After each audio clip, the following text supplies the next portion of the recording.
Bienvenidos de nuevo al proyecto Carbon Exposure, donde profundizamos en las ideas, los mercados y las personas que están dando forma al futuro de las finanzas climáticas. Estamos de vuelta para la temporada 3, en la que seguimos presentando a expertos en la materia de los ámbitos de la política, la industria y las finanzas, quienes hablan con franqueza sobre cómo los mecanismos de mercado pueden impulsar la transición energética y los esfuerzos más amplios de descarbonización.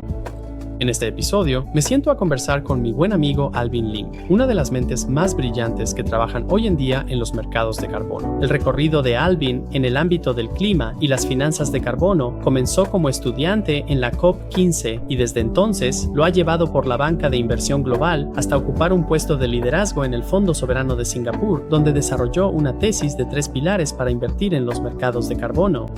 Exploramos el marco de Alvin para considerar el carbono como una clase de activo, desde los mercados de cumplimiento como el EU ETS y California, hasta los mercados basados en proyectos como las soluciones basadas en la naturaleza y la captura directa, así como la infraestructura privada emergente que sustenta el ecosistema. Piensa en MRV, estructuras legales y plataformas de negociación.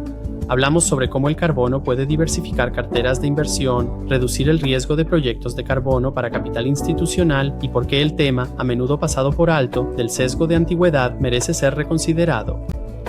Desde el artículo 6 de la eliminación global del carbón, mentoría hasta la estructura del mercado, este episodio abarca muchos temas con perspectiva, claridad y un verdadero sentido de optimismo sobre el papel que los mercados de carbono pueden desempeñar para lograr la neutralidad de emisiones.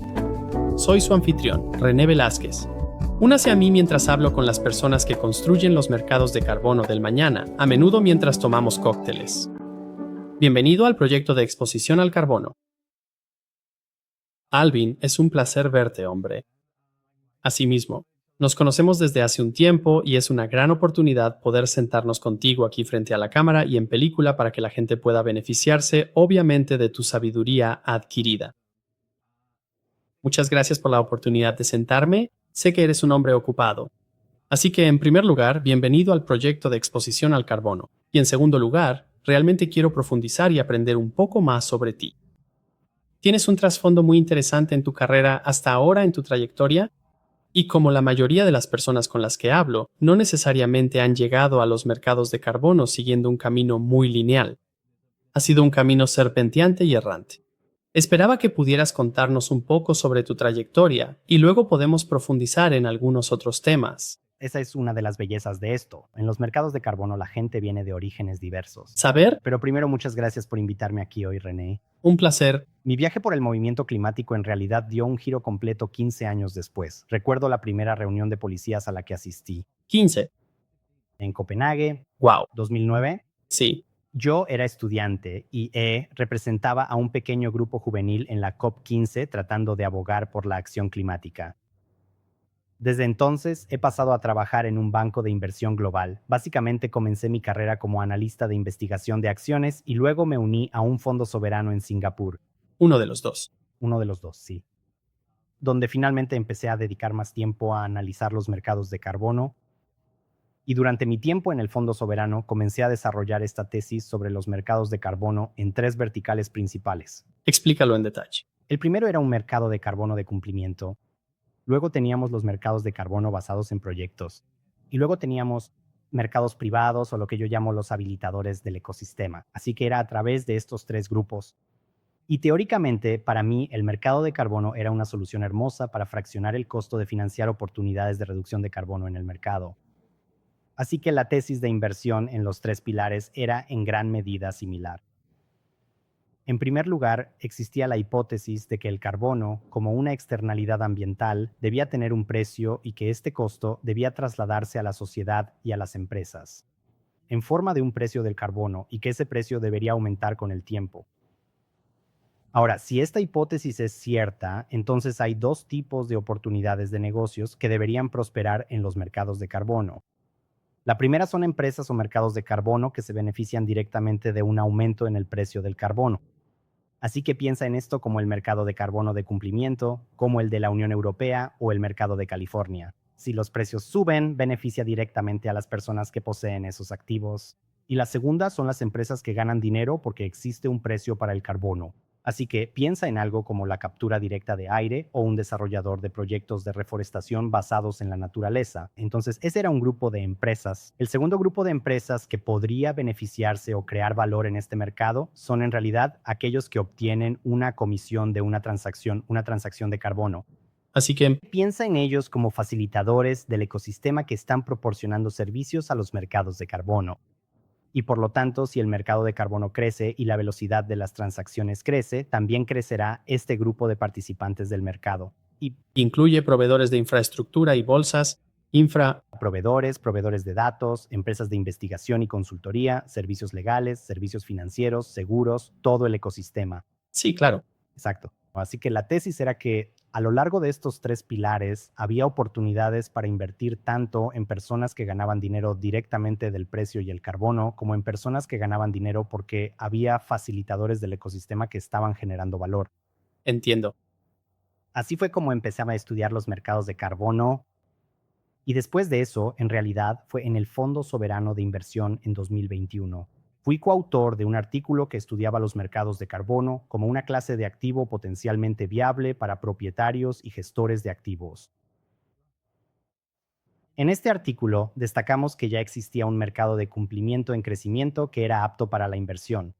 El mercado de cumplimiento en 2021 y aún hoy negocia en conjunto más de $1 billón estadounidenses al año. Así que, Es un mercado altamente líquido con suficiente profundidad. El mercado de carbono basado en proyectos era bastante incipiente, pero también crecía rápidamente. Y ya en 2021 empezábamos a ver la aparición de ciertos proveedores de servicios ecosistémicos de carbono que recaudaban capital significativo. Y ahora, 3 años después, claramente hay muchas más empresas recaudando cientos de millones para atender este segmento. Así que el carbono como clase de activo empezaba a crecer. ¿Pero por qué invertir en carbono? En ese documento, de hecho, hicimos una prueba retrospectiva y dijimos que si un inversionista asignara hipotéticamente un 5% a permisos de carbono dentro de un portafolio de referencia 60-40, que es el portafolio típico que suelen considerar los gestores de activos a lo largo de un horizonte de 30 años, creemos que este portafolio podría generar entre 50 y 70 puntos básicos de rendimiento adicional, mientras mejora la volatilidad entre 30 y 50 puntos básicos. Así que, desde una perspectiva de retorno ajustado por riesgo, había argumentos para incluir el carbono como clase de activo en un portafolio institucional. Ahora, lo más interesante de los mercados de carbono es que tienen baja correlación con otras clases de activos, acciones, renta fija, capital privado, bienes raíces, infraestructura e incluso materias primas. Por lo tanto, existe un beneficio de diversificación al poseer carbono como un activo, y dentro de los mercados de carbono, lo que resulta aún más interesante es que incluso hay baja correlación entre los propios mercados de carbono, es decir, el mercado de derechos de emisión europeo frente al mercado de carbono de California o los mercados de carbono basados en proyectos, tienen baja correlación porque las reglas que rigen cada uno de estos mercados son ligeramente diferentes. Así que para un activo, Así que reduce el riesgo relacionado con la política, etcétera, porque todos son diferentes. Efectivamente, están en compartimentos estancos. Eso es interesante. exactamente. Así que si eres un propietario de activos que está pensando en construir una cartera de activos global y diversificada, se planteó la posibilidad de incluir el carbono como una clase de activo, invertir a través de esos tres pilares que mencioné. Obtienes el beneficio de diversificación al poseer carbono como una clase de activo, pero también obtienes un beneficio de cobertura. Un beneficio de cobertura en el que si posees, digamos, un índice S&P 500 y crees que los precios del carbono van a subir y esto se va a reflejar en los gastos operativos y la valoración de la empresa, podrías poseer carbono como una clase de activo y beneficiarte de esa cobertura. Por supuesto. Exacto. Así que esta era, en cierto modo, la tesis que tenía en el Fondo de Riqueza Soberana. Pasar tiempo allí me ayudó a fortalecer mi convicción en los mercados de carbono. Así que, después de pasar varios años allí, en realidad me fui para unirme a un banco de inversión global aquí en Singapur para ayudar a establecer el negocio de productos ambientales en Asia. Y mientras hablamos, de hecho voy a hacer la transición hacia un nuevo emprendimiento dentro del sector de productos ambientales, pero esa es una historia para Otro día, ¿no? Estaremos atentos a eso. Sí, Creo que hay mucha gente esperando ansiosamente para averiguar a dónde te irás después. sí, esa es una historia para otro momento y ya sabes que Eres bienvenido, vuelta en cualquier momento. Sí, bueno, muchas gracias. Creo que para mí estaba claro en 2021, como lo está hoy, que no existe un escenario de emisiones netas cero sin el uso de intervenciones basadas en proyectos, ya sea de reducción o de eliminación, porque inevitablemente habrá algunos activos industriales de altas emisiones que no podrán descarbonizarse y necesitarán utilizar tecnologías de eliminación de carbono. Así que creo que ese tema seguirá desarrollándose. Genial. Vaya, qué trayectoria tan increíble. Hay mucho por analizar. Me encanta cómo lo segmentaste. El mercado de cumplimiento, el mercado basado en proyectos y ¿cuál era el tercero que mencionaste? Los mercados privados. Los mercados privados.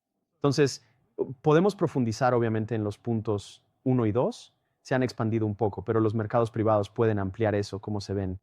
Seguro. Por lo tanto, las inversiones en el mercado privado son facilitadoras del ecosistema. Entonces, si pensamos en el ciclo de vida de la creación de un crédito de carbono, tenemos desarrolladores de proyectos que trabajan con propietarios de activos para intentar desarrollar un proyecto de carbono. Ese proyecto de carbono también debe registrarse en un programa existente. Alguien como Verra o Gold Standard, por ejemplo, debe pasar por ciertos procesos BBB, así que hay firmas de contabilidad involucradas, hay firmas de consultoría involucradas, hasta que realmente se genera esa primera tonelada de crédito. Luego, el crédito se emite en una plataforma digital, un registro. Alguien como IHS o APX, por ejemplo, sería el propietario de esos servicios de registro. Así que todas estas cosas pueden ser objeto de inversión.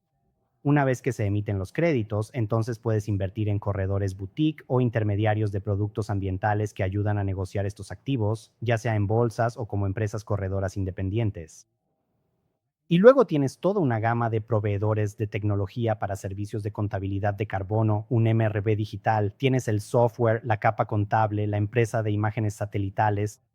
Así que este es el ecosistema del que estoy hablando. Mayoría Hay actores del sector privado en que podemos invertir. está bien, genial. Así que me encanta eso. Bueno, entonces ahora podemos continuar con estos temas. Creo que entre los dos primeros grupos, los mercados de cumplimiento y los mercados basados en proyectos, existe un nexo interesante, una interacción entre ellos. ¿Puedes explicarme esa intersección, llamémosla entre cumplimiento y basado en proyectos? Mercados de carbono. ¿Seguro? René, antes de responder a esta pregunta, pensé que quería dar un paso atrás y tal vez compartir un poco sobre qué es lo que hace el mercado de carbono por nosotros. ¿Cuál es su propósito principal? Para mí, los mercados de carbono son una herramienta para canalizar capital de entidades con altas emisiones hacia tecnologías que ayudan a reducir o eliminar emisiones de carbono. Ese es para mí el propósito fundamental de los mercados de carbono, canalizar ese capital. Ahora, en el mercado de carbono de cumplimiento, en realidad es altamente líquido. Es un sistema negociable, mueve más de $1 billón, como mencionamos antes. Y estos son mercados que existen en lugares como Europa, el Reino Unido, la costa este de Estados Unidos, California y China. El mercado de carbono basado en proyectos, por otro lado, es extremadamente incipiente, pero está creciendo. Y creo que hay un reconocimiento creciente de que los créditos de carbono basados en proyectos pueden usarse como una herramienta complementaria en los programas de cumplimiento de carbono, ya sea un impuesto al carbono o un sistema de comercio de emisiones. Esto es cierto en los mercados de carbono desarrollados en lugares como California, como también en los mercados de carbono emergentes en lugares como China y Singapur. Así que no creo que sean cuestionables. Creo que lo que quizás sea un área de discusión cuando hablamos de este crecimiento de la fungibilidad y las conversiones de los mercados de carbono basados en proyectos y de cumplimiento es cómo utilizamos los ingresos que se generan en los mercados de cumplimiento y esos ingresos se utilizan internamente en el país o se utilizan internacionalmente. Bueno, entonces, Te daré algunos ejemplos. por favor, Por un lado, los mercados de carbono, de cumplimiento, los impuestos al carbono y los sistemas de comercio de emisiones tienden a ser programas localizados o regionalizados. Y por lo tanto, las autoridades y los reguladores pueden tener preferencia por gastar los ingresos generados por este programa dentro del país. Entonces, si pensamos en California y China, ambos permiten el uso de créditos basados en proyectos en el programa de cumplimiento, pero esos créditos basados en proyectos deben provenir del interior del país. Ahora, por otro lado, Yo argumentaría que si quisiéramos maximizar el potencial de reducción de emisiones por cada dólar gastado, ese dólar podría ser mejor invertido en un país fuera del mercado de cumplimiento, posiblemente en el sur global, donde el costo de mitigación es más bajo. Sí, tiene sentido. Así que aquí, si miramos, me remitiré a un informe de investigación que se escribió en 2009. La Asociación Internacional de Comercio de Emisiones, IETA, y la Universidad de Maryland publicaron en 2009 un informe en el que se destacaba que si los países cooperaran para lograr sus contribuciones determinadas a nivel nacional o NDC en virtud del artículo 6, en lugar de una implementación independiente, el costo de implementación de esas NDC en 2030 podría reducirse en $250.000 millones. $1.000 millones al año en 2013. Significativo. Uh, También podría aumentar la reducción potencial en 5 gigatoneladas sin costo adicional. De esta manera, se puede apreciar el beneficio de redirigir parte de los ingresos generados por los programas de cumplimiento hacia créditos basados en proyectos en mercados internacionales, donde el costo de mitigación es menor. Entonces, en la medida en que existe fungibilidad y la creciente fungibilidad entre estos dos mercados, entonces yo diría que en realidad es un dólar que se genera en el mercado de cumplimiento. Es mejor gastarlo en otra cosa. por la base del costo. Sí, eso es fantástico.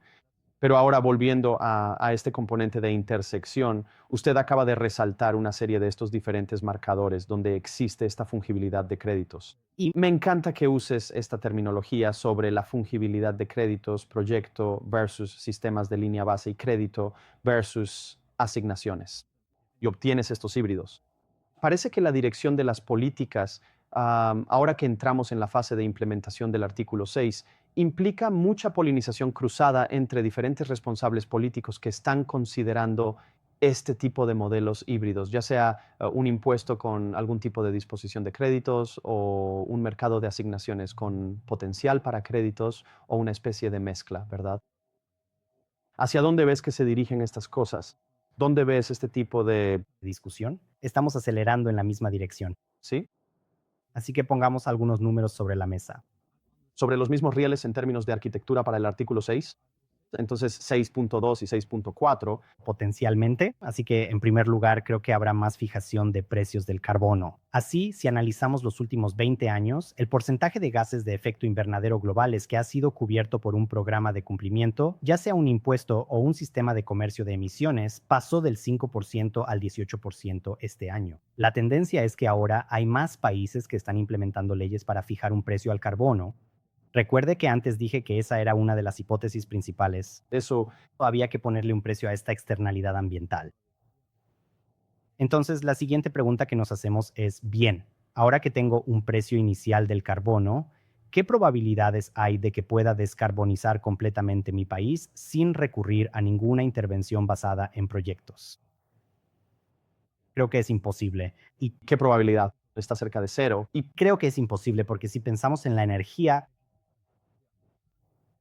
sistema hay un par de áreas que se pueden electrificar.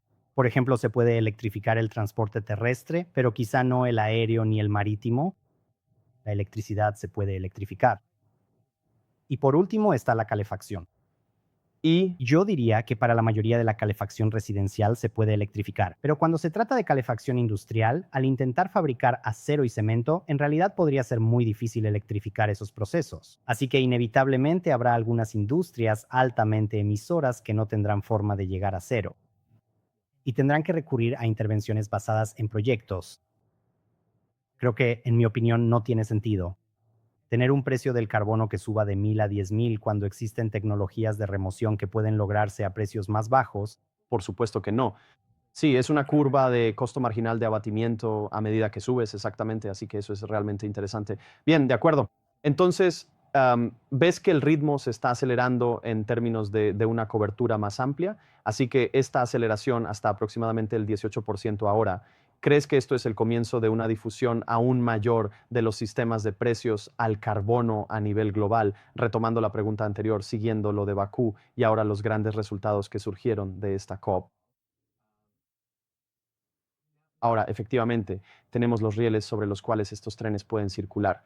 ¿Cómo ves, y obviamente dentro del contexto singapurense que es bastante evidente en torno a estos caminos del tipo artículo 6-2, donde tienes estos acuerdos bilaterales entre países anfitriones, cómo evolucionan? Entonces, el 6-2 y ahora el mecanismo de control centralizado bajo el 6-4, ¿hacia dónde ves que se dirigen? Veo una mayor armonización, no solo entre el 6.2 y el 6.4, sino también con los programas independientes de acreditación como Vera y Gold Standard. Sí. Así que ¿Simplemente se convierten en organismos de certificación? Es- ¿Es esa la tesis? quizás no organismos de certificación, pero creo que todos estos estándares están creando metodologías. De todos modos, muchas de estas metodologías iniciales se crearon en la era del MDL y se editaron y ajustaron para crear incluso programas nacionales como los que tenemos, ya sea el CCR en China o el JCM en Japón, o mecanismos independientes de acreditación, como por ejemplo organismos de acreditación como Vera y Gold Standard. Entonces, Veo una mayor armonización de las metodologías a lo largo del tiempo. ¿Quién debería actuar como árbitro de cuál es el mejor estándar? No tengo respuesta a esa pregunta. ¿pero no es ese el ICBCM? Porque efectivamente ahora son un superorganismo en términos de calidad, seguro. Por lo tanto, creo que el ICBCM hace un trabajo fantástico al crear integridad del lado de la oferta al evaluar a nivel de programa y a nivel de metodología, que es un crédito de carbono de alta calidad. Pero algunos también argumentarían que, dependiendo de por qué estás comprando esto, si compras un crédito porque es una obligación de cumplimiento y el regulador dice que a nivel de programa y metodología, ese nivel de granularidad es suficiente, entonces tal vez el enfoque del ICBCM podría funcionar.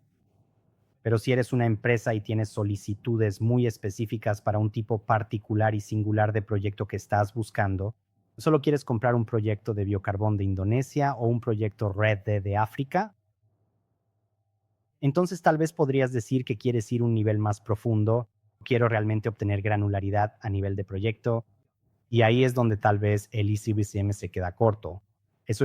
No es su mandato. Ese no es su mandato. Y hay otros actores como las agencias de calificación de carbono que intervendrían para intentar Realizar. parte de esa evaluación a nivel de proyecto. Entonces, De nuevo, creo que realmente depende del caso de uso. Si lo está haciendo para un proyecto específico a medida, tal vez incluso con un propósito voluntario, tal vez necesite la granularidad a nivel de proyecto. Si lo estás usando para un propósito de cumplimiento, tal vez a un nivel más meta de programa o metodología sería suficiente. Todo bien, Alvin, solo quiero continuar básicamente con lo que estábamos discutiendo antes. Quiero tomar un enfoque un poco diferente aquí, si me lo permites. Dado tu experiencia, trabajaste en un fondo soberano y en la banca de inversión institucional de gran tamaño. Quiero conocer tu perspectiva en términos de mercados financieros y mercados de carbono y esta intersección, pero específicamente a través del lente de la invertibilidad. Tuvimos una conversación, estábamos en Kuala Lumpur para un evento, el evento Boston Malaysia BCX hace un par de meses, y estuvimos juntos en un panel y discutimos esto y me pareció realmente interesante. Desde la perspectiva de los mercados financieros, ¿no? ¿Qué hace que un proyecto sea invertible? Te lo dejo así de directo. Gracias por la pregunta. Creo que, en mi opinión personal, cuando evalúo la financiación de proyectos de carbono, lo que los hace invertibles y bancables se reduce a qué también el desarrollador del proyecto está mitigando estos tres riesgos.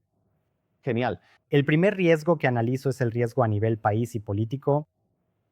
El segundo es el riesgo de mercado y de precio.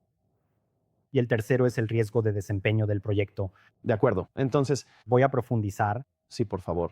Tradicionalmente, los proyectos de carbono hoy en día se han financiado con capital propio y por lo tanto el costo de financiar un proyecto es extremadamente alto. Pero creo que este alto costo de financiamiento está justificado porque el riesgo de este tipo de proyectos también es muy alto. Sí. Ahora, si queremos escalar los mercados de carbono basados en proyectos, necesitamos que el modelo de financiamiento se parezca mucho más a un modelo de financiamiento de infraestructura, donde gran parte de este riesgo puede ser mitigado incluso antes de la implementación del proyecto. De acuerdo. Así que vamos a desglosarlo. El primer riesgo del que hablamos es el riesgo a nivel país y político. Aquí me pregunto, ¿el desarrollador del proyecto tiene los permisos y licencias del país anfitrión para operar el proyecto site en ese país? Sí. ¿El país anfitrión permite que el programa, proyecto y metodología se implementen en el país anfitrión? Esta es la primera comprobación. Esta es la primera comprobación. También estoy verificando cosas como si el país anfitrión tiene la capacidad y la voluntad de proporcionar cosas como una carta de autorización y el ajuste correspondiente. Para A transacciones del artículo 6, ahora es posible mitigar parte de este riesgo. Por ejemplo, en los últimos 2 o 3 años, los mercados de carbono han desarrollado ciertas herramientas de seguro. Ahora es posible comprar un seguro político para cubrir situaciones como el abandono forzoso del proyecto o el riesgo de expropiación. El riesgo de revocar una carta de autorización para cubrir parte de este riesgo. sí, Esa es un área que estoy tratando de evaluar. bueno. Entonces, ¿qué pueden hacer los desarrolladores de proyectos, si me permites intervenir, para ayudar a cumplir con esa promesa, verdad? Así que cuando evalúas desde una perspectiva de inversión y consideras ese riesgo soberano, se trata de que hayan interactuado con el gobierno, que cuenten con los permisos necesarios, que tengan cartas de no objeción de diferentes ministerios y posteriormente cartas de autorización. Y luego contratan la póliza de seguro. ¿Ese es el tipo de trayectoria que buscas? Sí, es exactamente lo que busco. Bueno, Estoy analizando si el desarrollador del proyecto se ha involucrado lo suficiente con el país anfitrión y si ha ayudado a mitigar parte de este riesgo mediante la póliza de seguro y los contratos contractualmente vinculantes que pueden ser legalmente exigibles bajo algunas de estas pólizas de seguro. bueno, así que ese es el primero. Ese es el primero. 1. Está bien. Esa es la... Derecho a no operar dentro del país.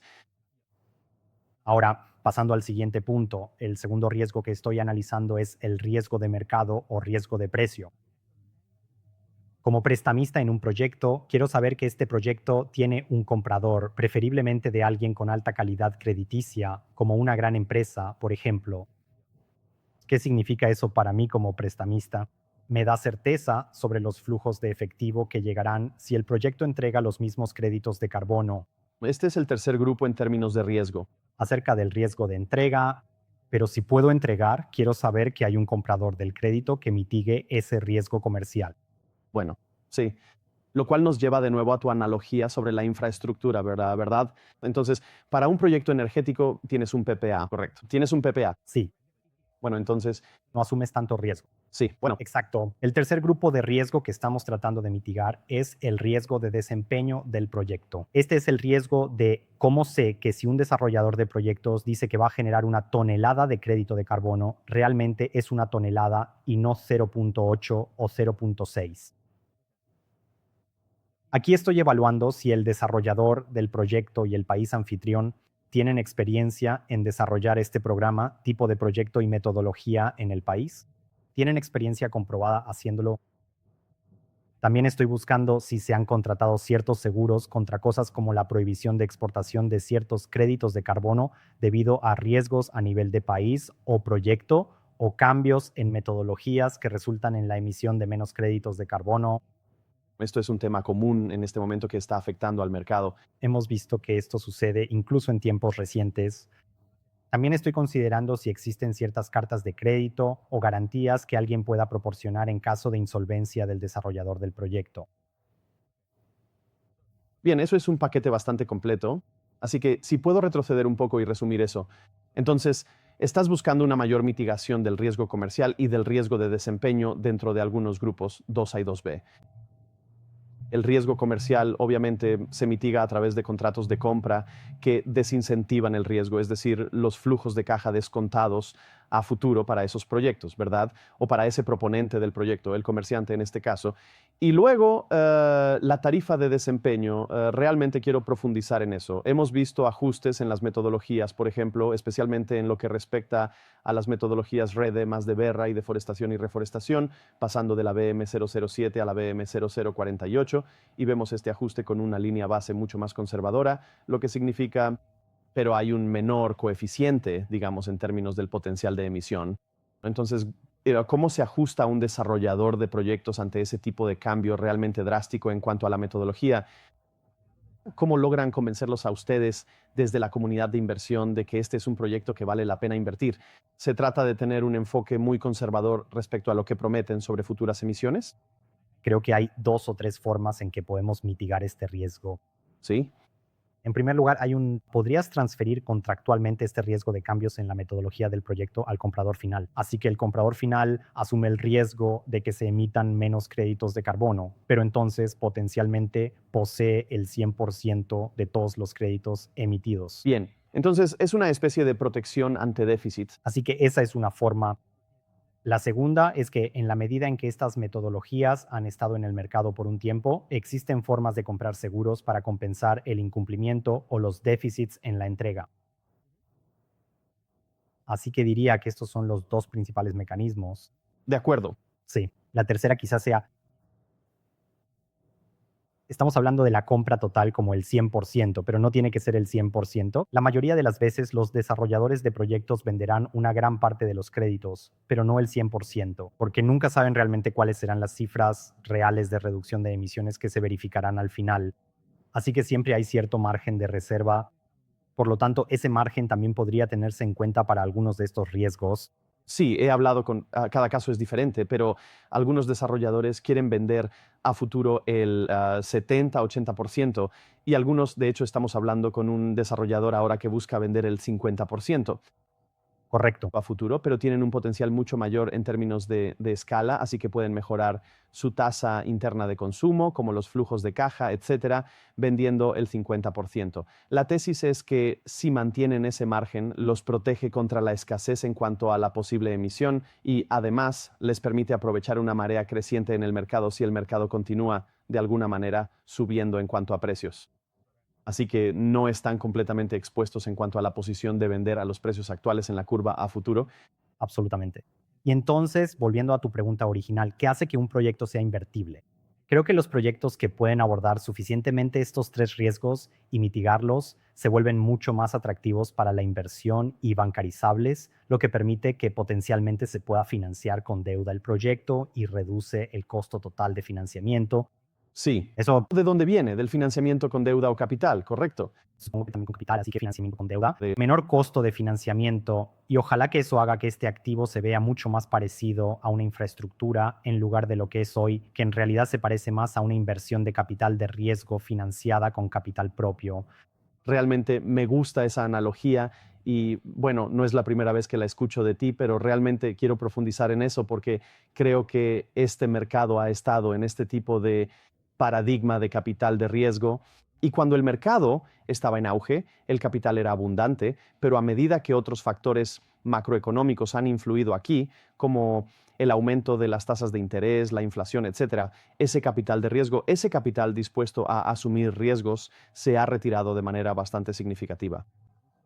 El mercado necesita adaptarse a lo que mencionas en cuanto a comprender cómo valorar estos riesgos, entender que se trata de un nuevo paradigma y ahora prepararse para el futuro y estar listo para escalar de ahí la transición hacia un modelo de negocio mucho más financiado por deuda, porque esos tipos de coeficientes de capital son órdenes de magnitud mayores en lo que respecta a la financiación por deuda que en el lado del capital de riesgo.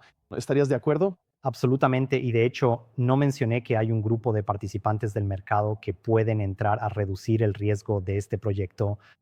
Y creo que hay subvenciones gubernamentales, hay capital filantrópico, hay instituciones financieras de desarrollo que pueden intervenir para ayudar a reducir el riesgo de este proyecto para los inversores institucionales, ya sea a través de capital concesional para abaratar el costo del capital o mediante capital de primera pérdida.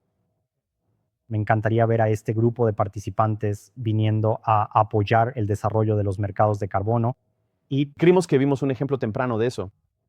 No señalaré los nombres, pero creo que la gente puede inferir lo que voy a decir, donde un banco multilateral de desarrollo intervino para proporcionar ese componente de capital de pérdida y luego efectivamente un bono de vínculo de carbono en el extremo final que fue tomado por una gran institución financiera para luego distribuirlo.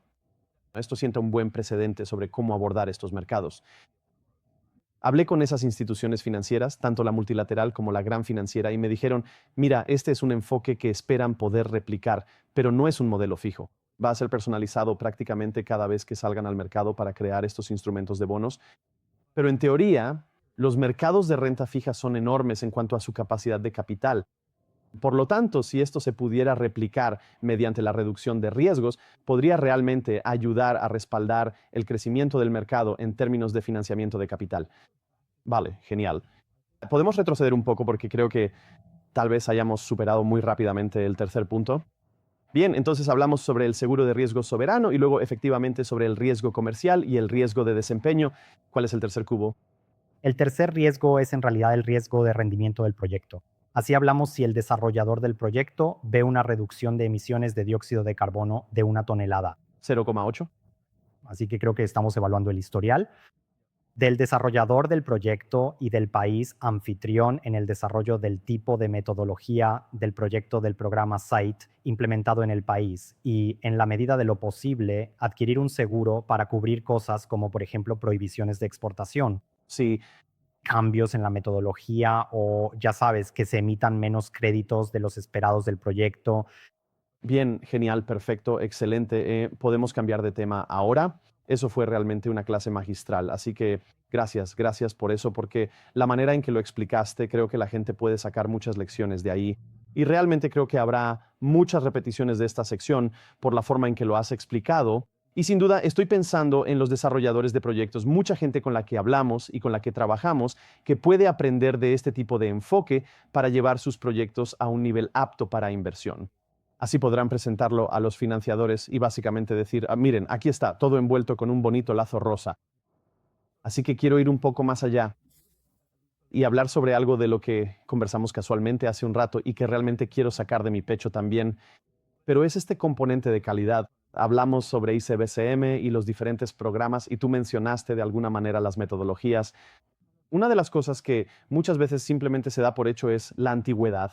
De acuerdo. ¿Puedo conocer tu perspectiva sobre la importancia o la falta de importancia de la antigüedad en términos de la toma de decisiones de inversión como parte de un portafolio? Me encanta esta pregunta. Y por supuesto no vamos a adentrarnos en el tema de qué hace que un crédito sea de alta calidad. No, no lo haremos, pero La antigüedad específicamente. enfoquémonos en La antigüedad. En realidad, creo que la antigüedad no debería ser una consideración principal al determinar la calidad de un proyecto de carbono. excelente. Estoy completamente de acuerdo, pero quiero escuchar tu perspectiva y luego quiero darte la mía porque siento un sentido de responsabilidad por haberla incluido en el pastel. Seguro. Pero dicho esto, para ser justos, muchas de las empresas con las que he trabajado en el pasado piden un historial de 5 años. Requisito. Esto significa que si la empresa está comprando créditos de carbono para sus emisiones del año calendario 2024, quiere comprar créditos de carbono del año 2019 al 2023. Ahora bien, algunas de las razones más comunes para este tipo de criterios son las siguientes. La primera es que las empresas están tratando de hacer coincidir su año de emisiones operativas con la antigüedad del crédito de carbono. Este es un concepto que se ha aplicado también en el mercado de certificados de energía renovable, Donde están tratando de hacer coincidir el mismo año calendario. La segunda razón que escucho a menudo es que las cosechas más jóvenes utilizan metodologías IMRV que son más robustos y por lo tanto son de mayor calidad. Y la tercera razón que oigo a menudo para defender las cosechas más jóvenes es que las cosechas más antiguas han estado circulando en el mercado durante mucho tiempo. No hubo compradores y por eso existe la percepción de que estos créditos son más baratos y por tanto de menor calidad. Bueno, ahora voy a compartir un poco sobre por qué creo que sí, antiguo, es o no debería ser una consideración primordial para la calidad del proyecto. Científicamente hablando, yo diría que 1 tonelada de emisiones de carbono eliminada o reducida hoy tiene más valor que una que se reduzca o elimine en el futuro. sí, desde el clima. Climática, Dejemos que esto cale mucha gente desde una perspectiva ambiental. Algunos de nosotros llamamos a esto el valor temporal del carbono, lo que significa que una reducción en las emisiones de gases de efecto invernadero hoy tiene más impacto, un impacto ambiental más positivo que una reducción prometida para el futuro, genial.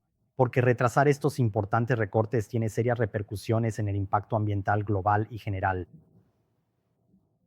Ese es uno de los principales argumentos en contra, donde diría que la antigüedad incluso podría argumentar que los créditos más antiguos deberían valer más porque científicamente tienen más valor. La segunda razón por la que no creo que la antigüedad deba ser una consideración principal es porque cuando registramos un proyecto, a veces toma de 2 a 3 años antes de que el proyecto sea verificado y emitido. Así que este proyecto utilizó el mismo documento de diseño del proyecto, la misma versión de la metodología, el mismo informe de monitoreo, el mismo informe de verificación y luego eligió una fecha 3 años después para emitir simultáneamente las tres antigüedades al mismo tiempo. ¿Cómo podemos justificar que la antigüedad más reciente valga más que la antigüedad más antigua cuando todo en el Vale menos. vale menos? Perdón, la antigüedad más reciente vale menos que la antigüedad más antigua. Porque Todo en realidad es igual. sí, lo es. Así que me encanta esto y realmente quiero enfocarme y enfatizar, esa es la palabra que busco. Si pudiera poner un signo de exclamación aquí, hablaré con mis editores para que lo pongan después, es que esta teoría del valor temporal del carbono es realmente importante y creo que muchas veces, ya sabes, simplemente se barre bajo la alfombra y no debería ser así por las razones que mencionaste. Volviendo a las razones por las que hay una preferencia por lo nuevo, como este sesgo de actualidad hacia lo antiguo, puedo darte mi perspectiva. Seguro. Vale, genial. Entonces, cuando empecé ICROA, la Alianza Internacional para la Reducción y Compensación de Carbono, de la cual muchos de los principales, ya sabes, actores de este mercado son miembros, sacó varios principios diferentes. Es como un predecesor de los principios básicos de carbono. Mucha gente olvida esto, pero uno de esos principios tenía que ver con la sincronicidad, con intentar que el año de tus emisiones coincida lo más posible con la añada o el ciclo actual de los créditos de carbono que estás comprando. Porque era una visión de que sí, quieres intentar que sea como en el mercado de certificados de energía renovable, REC, tener cierto nivel de correlación es algo bueno de tener.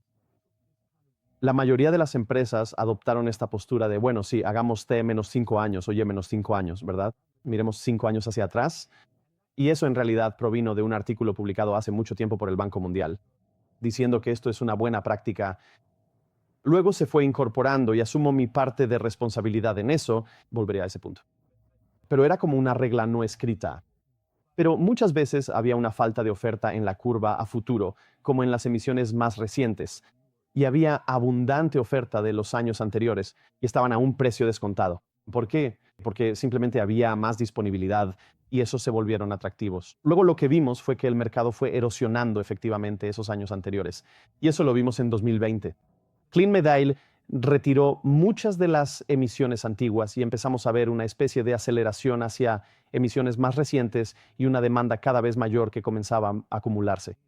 Ese fue el momento, en términos de contexto, en el que personas como yo jugamos un papel y mi equipo y yo redactamos los primeros instrumentos estandarizados en el mercado de Carver y en las especificaciones codificamos esta regla no escrita y la incorporamos desde el principio.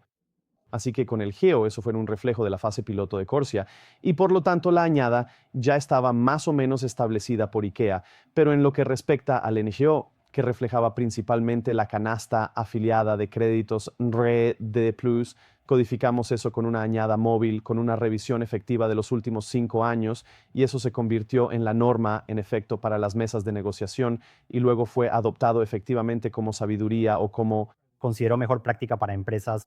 pero se convirtió en un conjunto de reglas. Así que ahora los operadores decían, cualquier cosa fuera de ese alcance no la queremos. Se negocia con un descuento muy pronunciado. Y entonces surgió desconfianza dentro de las empresas, miedo como, ¿por qué existe este otro tipo de cosas? Es más antiguo y se vende con un gran descuento. Es simplemente por la estructura de los contratos. Teníamos un contrato orientado al futuro que incentivaba la inversión en nuevos proyectos, ¿verdad? Y luego, a medida que las añadas iban avanzando, se producía una caída. Esas añadas más antiguas caían en un contrato rezagado con la intención de que las empresas pudieran inscribirse efectivamente en ese contrato y así retirar estos créditos que serían descontados por los intermediarios financieros. Pero no está siendo adoptado. Todos se han amontonado en la parte delantera de ese vagón y no en la trasera. Así que es más bien un error y no una característica que pretendíamos. Y hablaré por mí mismo, no quiero echarle la culpa a mis antiguos colegas a nivel institucional, pero ciertamente tengo esta conversación a menudo con empresas diciendo, genial, una añada de 2018, usando tu analogía, mirar hacia atrás a 2019 es igualmente comparable a una añada de 2019 o 2020, pero se está negociando con un pequeño descuento. Esto en realidad te beneficia para ahorrar un poco de dinero, ¿verdad? ¿Y qué pasa con el mercado? Sobre el apoyo, supongo acordamos. René, Lo vintage puede no ser un signo de calidad. no es un signo de calidad. Vamos a conseguirlo. No estoy del todo de acuerdo. Definitivamente estoy de acuerdo. Es un punto de estimación absoluto. No es un signo de calidad. Es solo una preferencia de compra. Pero, por ejemplo, cuando miramos otras cosas, lo vintage importa en los vinos. Hay añadas especialmente buenas en los vinos y a la gente le gustan las añadas más antiguas. Existe este tipo de, ya sabes, enfoque que a veces hemos adoptado en el carbono que desconcierta la mente. Pero siento como una obligación de, ya sabes, desahogarme. Así que gracias por darme la oportunidad de desahogarme. Ahora soy consciente. Estoy bebiendo mi bebida y tú no. Quizás te deje ponerte al día y tomemos un respiro. Gracias. Así que, Alvin, en aras de la continuidad, solo quiero señalar que estamos tomando otro cóctel que nos han preparado. Gracias, obviamente, por todo lo que hemos conversado. Me encanta el diálogo y la conversación aquí en cuanto a hacia dónde vamos. Ahora quiero volver un poco a lo personal. Recientemente publicaste algo en LinkedIn que me pareció realmente maravilloso, hablando sobre la importancia de la mentoría para ti y un poco sobre tu historia. También apareciste en los medios locales aquí en relación con tu historia, así que quiero profundizar un poco en eso.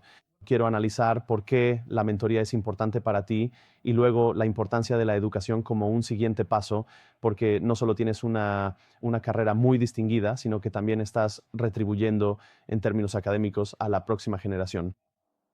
No, creo que no, muchas gracias. Y creo que lo mencionaste antes este año. De hecho, me uní al Centro de Gobernanza y Sostenibilidad de la Universidad Nacional de Singapur como investigador senior. Allí contribuiré al liderazgo intelectual y también impartiré un par de clases sobre sostenibilidad y mercados de carbono. Siempre he tenido el deseo de ser mentor y compartir conocimientos y lo he hecho a través de algunas actividades docentes en la Universidad de Columbia, donde hice mi maestría, con la Universidad Nacional de Singapur y el año que viene también con la Universidad Tecnológica de Nanyang. Para ser completamente honesto contigo, me tomé un tiempo para desarrollarme como tal. Sí, Me parece muy difícil. creer. No me fue muy bien académicamente hasta casi la universidad. En realidad, me resulta muy difícil de creer que fueras un niño salvaje. No, increíble. Bueno, esa es una historia para otro momento. Yo tengo, Tengo que invitarte para un episodio. pero tuve mucha suerte de contar con mentores que me guiaron en el camino.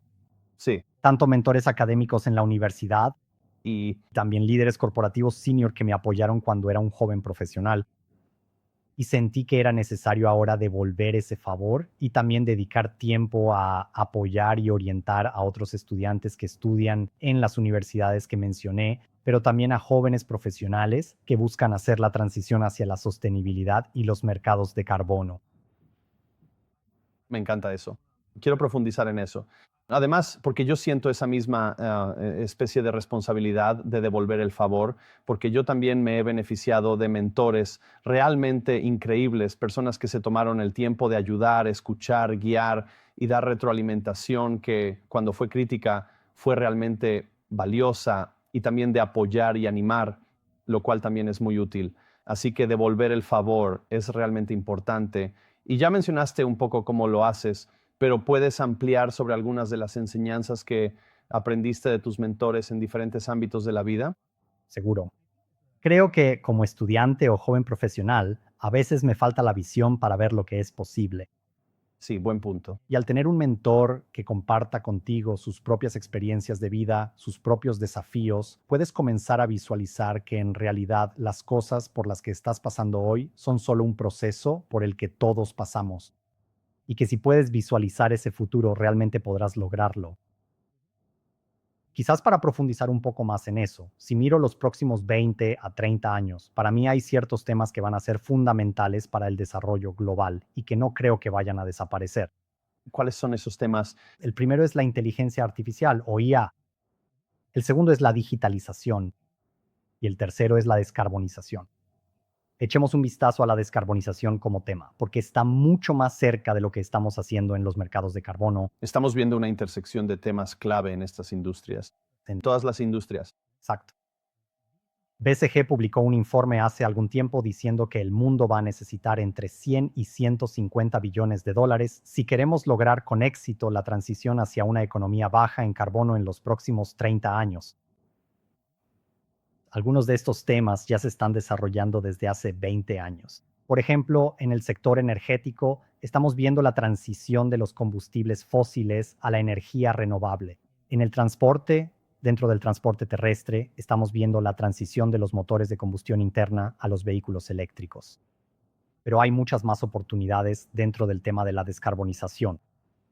En áreas como la descarbonización marítima y de la aviación, bienes raíces, descarbonización industrial y cómo usamos la agricultura y nuestros recursos forestales de manera más óptima.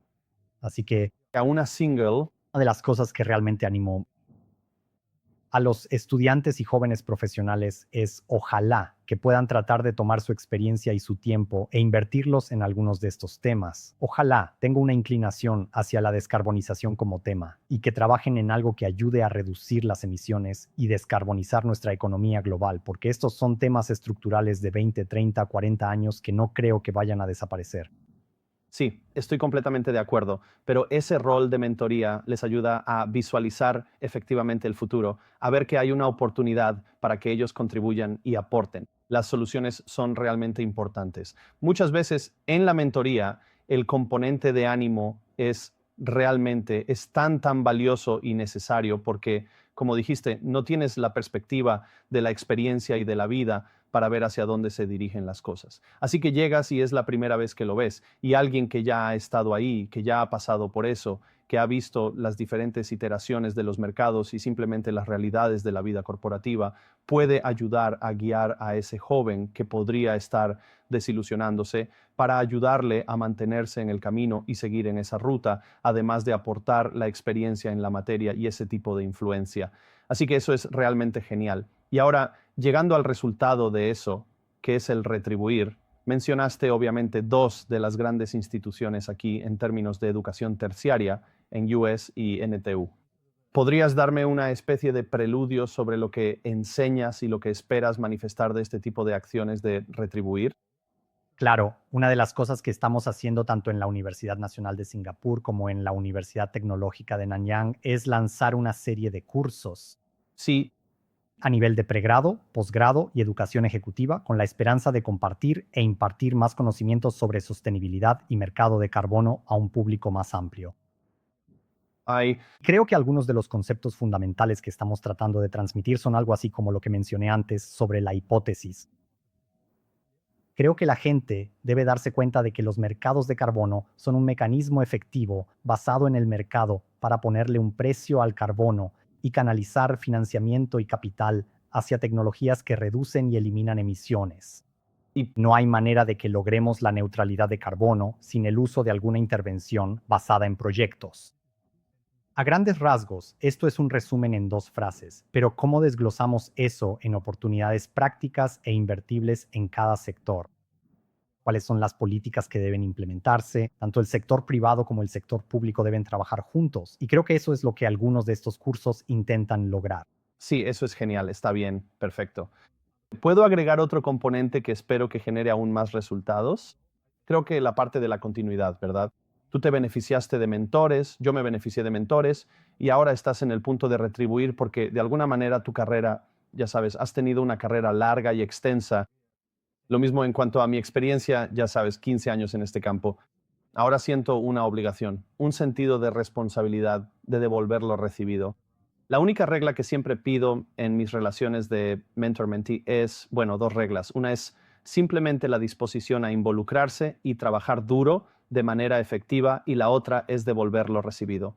Mi esperanza es que así plantes una semilla y que la siguiente generación continúe devolviendo lo recibido, de modo que sea un ciclo sostenible y perpetuo. Absolutamente, así que quiero brindar por eso. Sí, salud. Salud. Genial. Ahora, volviendo a algo un poco más técnico, si me lo permites, has estado involucrado en un trabajo interesante durante los últimos, creo, 18 meses o un poco más en relación con algo que tal vez mucha gente aún no ha asimilado, pero se trata de la transición energética y esta intersección con los mercados de carbono, los créditos de transición energética. En particular, surgió de un libro blanco que la Autoridad Monetaria de Singapur publicó en coalición con McKinsey hace poco tiempo. Pero usted ha estado participando activamente desde la perspectiva de las instituciones financieras y en torno a cómo se aborda este problema tan difícil. ¿Puedes primero explicar el problema y luego darme algún tipo de actualización sobre cómo están las cosas? Seguro.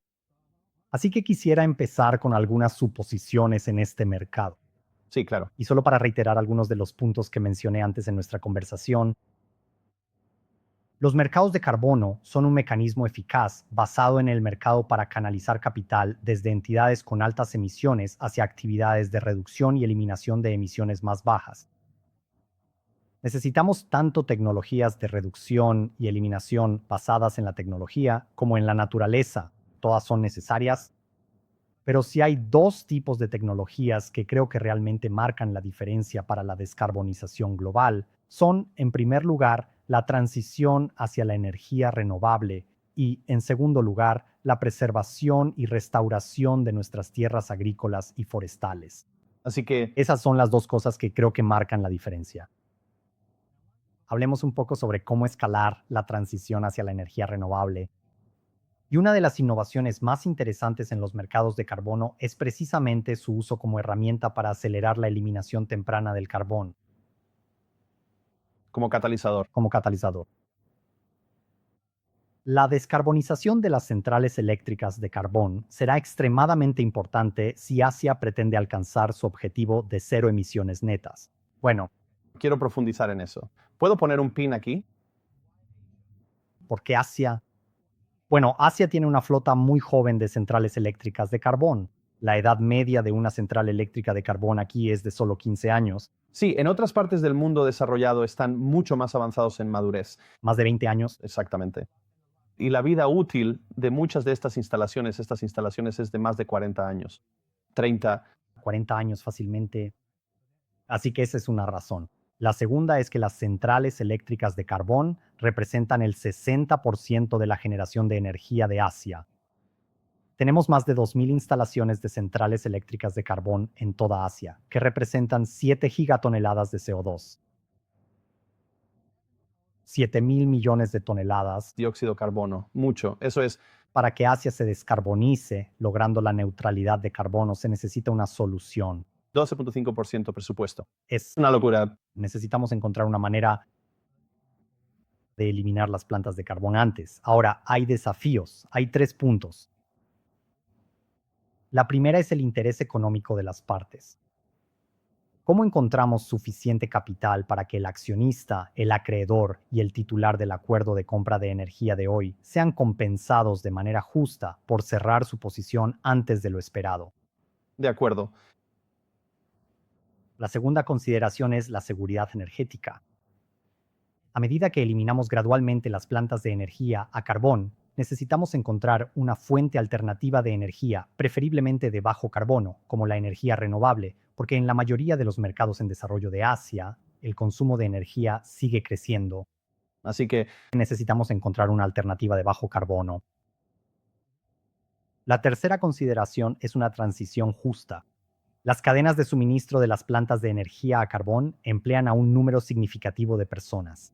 Entonces, ¿cómo vamos a recapacitar y readaptar a los trabajadores desplazados si eliminamos gradualmente las plantas de energía a carbón antes de tiempo y también aseguramos que los usuarios finales tengan un suministro ininterrumpido asequible.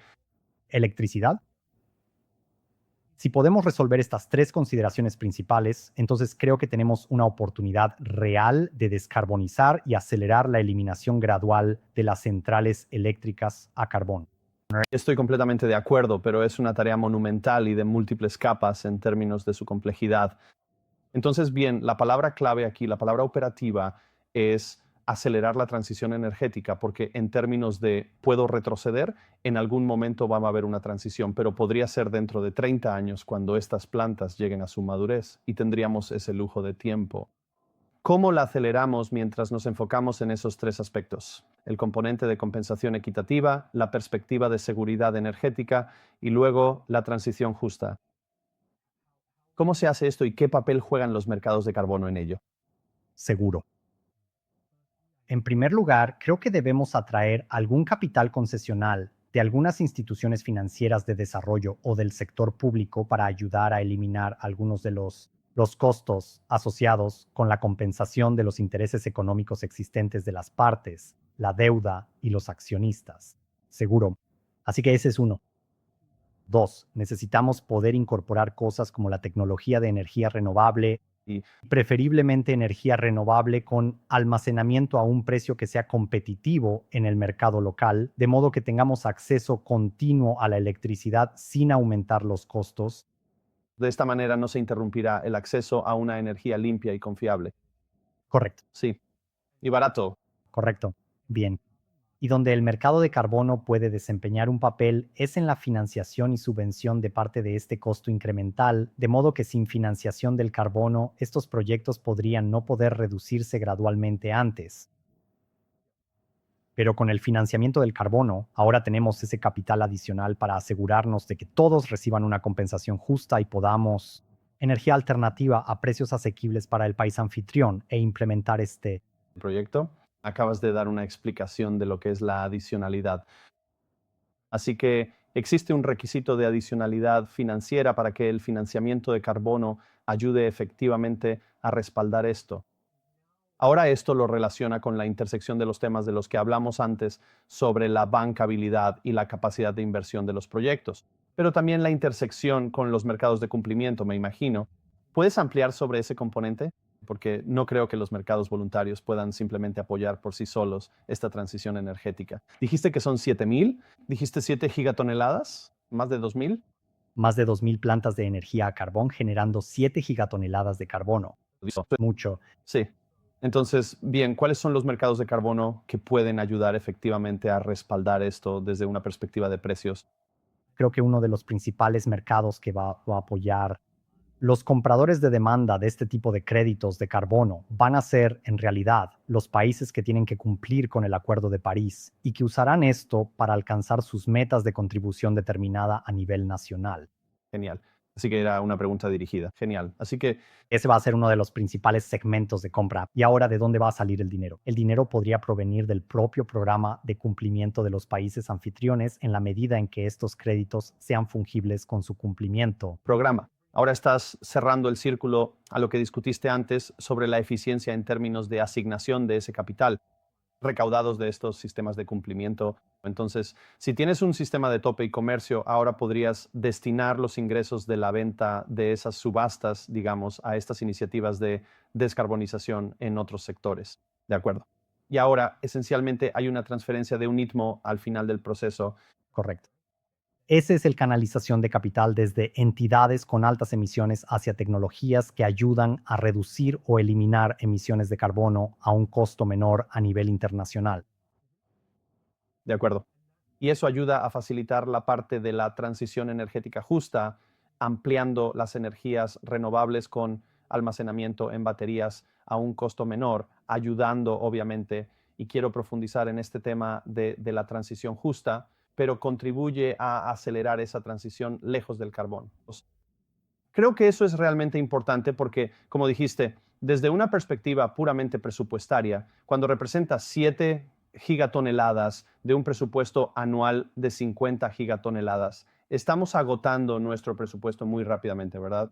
Necesitas encontrar una solución para las centrales de carbón. No habrá neutralidad de carbono en Asia. Genial. Bueno, es muy importante. Entonces, ¿cómo va la atracción en términos de este objetivo tan complejo y este campo de juego tan complejo, con diferentes partes interesadas, múltiples, etcétera, que se está desarrollando actualmente? Creemos que estamos haciendo un buen progreso.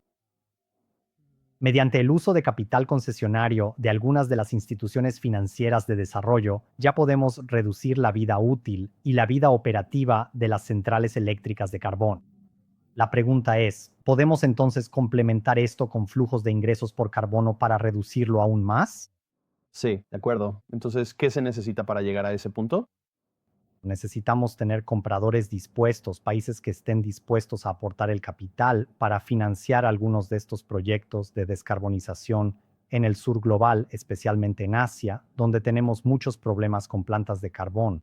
¿Y crees que ese llamado ha sido escuchado después de, ya sabes, que acabamos de terminar en Bakú la COP29? Este mensaje se está transmitiendo de manera clara y contundente, como si se estuviera gritando desde los tejados.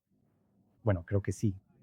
Creo que el mensaje es claro y me alegra ver la operacionalización del artículo 6.4. Con suerte, ese será otro mecanismo a través del cual podremos canalizar más capital desde las naciones desarrolladas hacia las naciones en desarrollo, que están brindando algunas de las soluciones para ayudar a descarbonizar y reducir nuestras emisiones aún más rápido.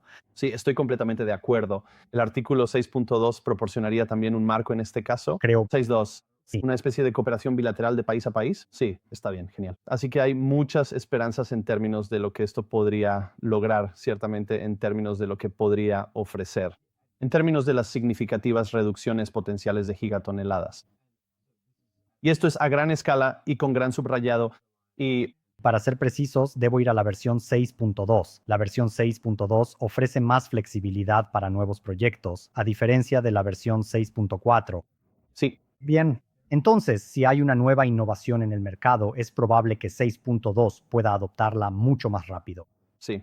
Bueno, así que este es un llamado a los políticos para que consideren esta oportunidad. ¿Lo haría? Tú. ¿Dirías que eso es correcto? Bien. Y también a las instituciones financieras, capital concesional y capital privado, para que intervengan y ayuden a cerrar esa brecha. Bien. Y luego a los mercados de carbono, que también en última instancia seguirán. Así que creo que en unos años la gente volverá a este episodio y dirá, bien, gracias, genial. Amigo, podríamos seguir hablando durante horas, pero soy consciente de que eres un hombre ocupado. Así que muchas gracias, aprecio tu tiempo, te deseo mucho éxito continuo. Y cuando estés listo para volver al podcast para hablar sobre tu próximo proyecto, me encantaría tenerte de vuelta. Maravilloso. René, muchísimas gracias por invitarme. El placer es mío. Gracias, amigo. Salud. Gracias.